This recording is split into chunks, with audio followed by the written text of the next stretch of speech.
नमस्कार and I welcome you to digital platform of agrimentors. मेरा नाम सुधीर है और आज हम बात करेंगे एक सॉइल वाटर के बहुत ही बेसिक कॉन्सेप्ट के बारे में जिसका नाम है gravimetric water content. First of all, जब हम सॉइल वाटर की बात करते हैं तो बहुत ही डायनेमिक नेचर होता है सॉइल वाटर का, उसके सॉइल में कैसे बिहेव करता है।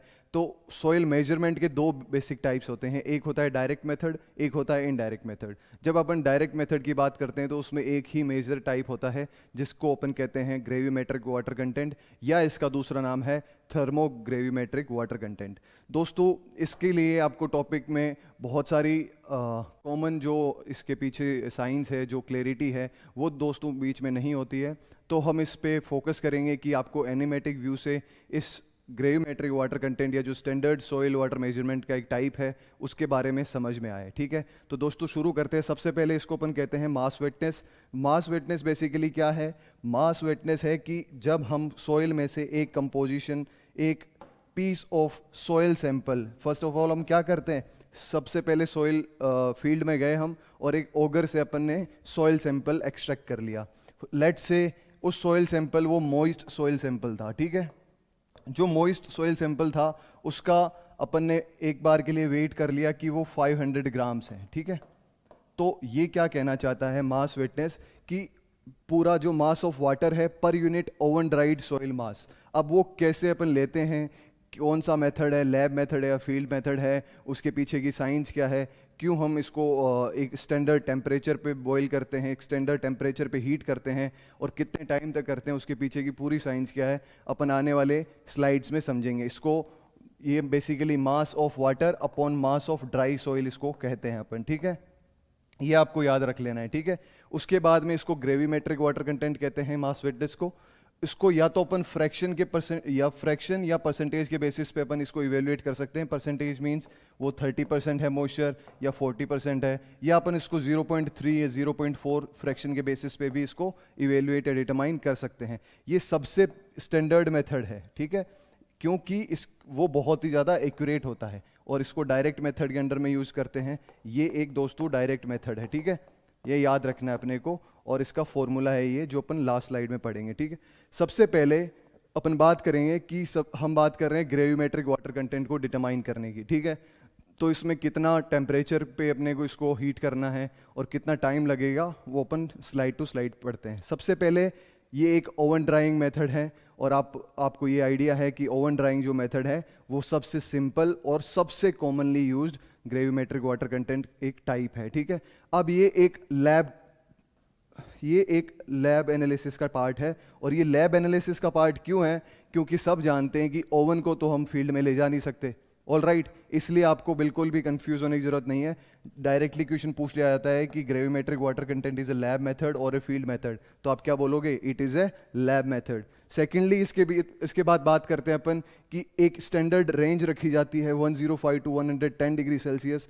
अब कोई भी एस्पिरेंट एक सवाल पूछ सकता है कि क्यों सर 105 या 110 के बीच में ही क्यों रखते हैं, क्यों उसको 100 के नीचे नहीं रखते और क्यों उसको 110 के ऊपर नहीं रखते? इसकी बेसिक साइंस है दोस्तों, सिंपल सी बात है कि 100 डिग्री अपना बॉइलिंग पॉइंट होता है। सबको पता है कि 100 डिग्री उसके बाद ही वाटर इवोपरेट होगा। ठीक है, और लेकिन 110 से ऊपर क्यों नहीं रखते हैं? 110 से ऊपर इसलिए नहीं रखते दोस्तों क्योंकि वो आगे जाके सॉइल के स्ट्रक्चर को डिस्टर्ब कर सकता है। अगर टेम्परेचर 110 से ऊपर है तो जो सॉइल का स्ट्रक्चर है, जो उसकी बेसिक मिनरलोजी है, वो डिस्टर्ब हो सकती है। दैट्स वाई उसको बेसिक 105 से 110 ही रखा जाता है।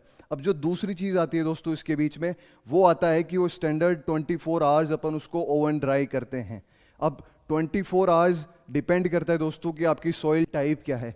कभी कभी क्या होता है कि आपकी अगर मिनरल सॉइल है, ठीक है, अगर ऑर्गेनिक सॉइल है, तो ऑर्गेनिक सॉइल में क्या है कि आपका टेम्परेचर ऑलमोस्ट 68 डिग्री सेल्सियस रखा जाता है। क्यों?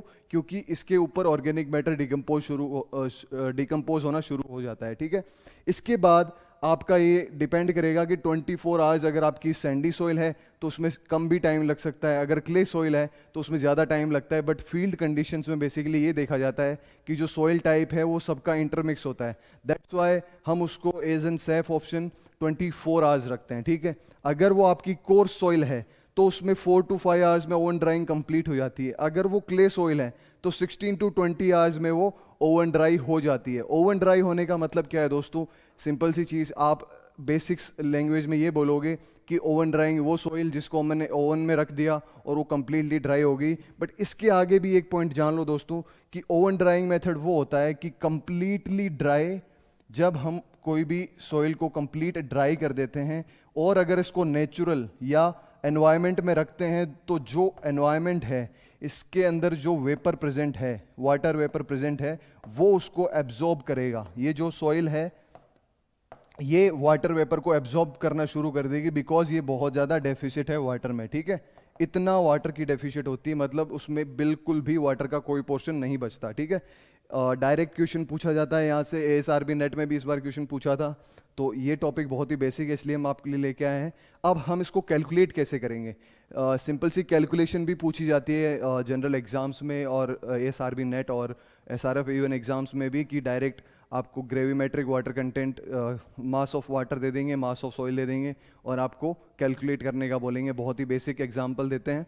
लेट्स से कि हमने क्या कहा कि सबसे पहले सॉइल सैंपल को हम लेके आए फील्ड से एक ओगर में, उसका वेट था लेट्स से 500 ग्राम। ठीक है, तो पहला वेट क्या हो गया? W1।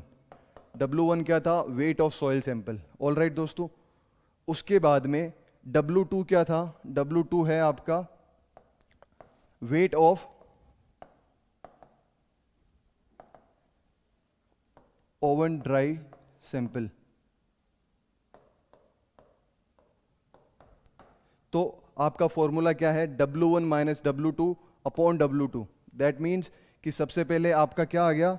सबसे पहले 500 ग्राम्स माइनस दूसरा क्या था? W2। लेट्स से कि 500 ग्राम की सॉइल थी, उसमें से जो ओवन ड्राई होने के बाद अपने पास 350 ग्राम या 350 ग्राम्स उसकी वैल्यू बची, तो दूसरा हम लिखते हैं 350 ग्राम्स अपॉन वापस क्या था? Mass of dry soil, oven dry soil, तो वापस 350 ग्राम्स। अगर अपन इसको कैलकुलेट करेंगे, इनटू 100 कर दिया अपन ने। ठीक है, तो क्या आ गया? 150 अपॉन 350 इंटू 100। इसको हम अगर कैलकुलेट करें दोस्तों तो सिंपल सी बात है, 0 से 0 3 7 मीन्स 300 अपॉन 7। इसको अपन फर्दर कैलकुलेट करें तो अराउंड 42% के आसपास इसकी वैल्यूज आ रही है दोस्तों। दैट मीन्स अपने सॉइल में मॉइस्चर कितना था?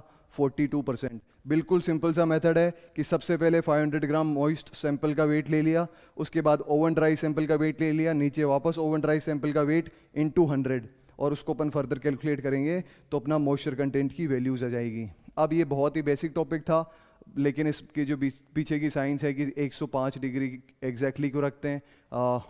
आई होप कि उसमें आपको एक क्लैरिटी मिली होगी कि इसके पीछे की साइंस क्या है। और इस ऐसे ही टॉपिक्स और ऐसे ही शॉर्ट्स के लिए आप जुड़ते रहिए एग्रीमेंटर्स के प्लेटफॉर्म पे। Thank you so much.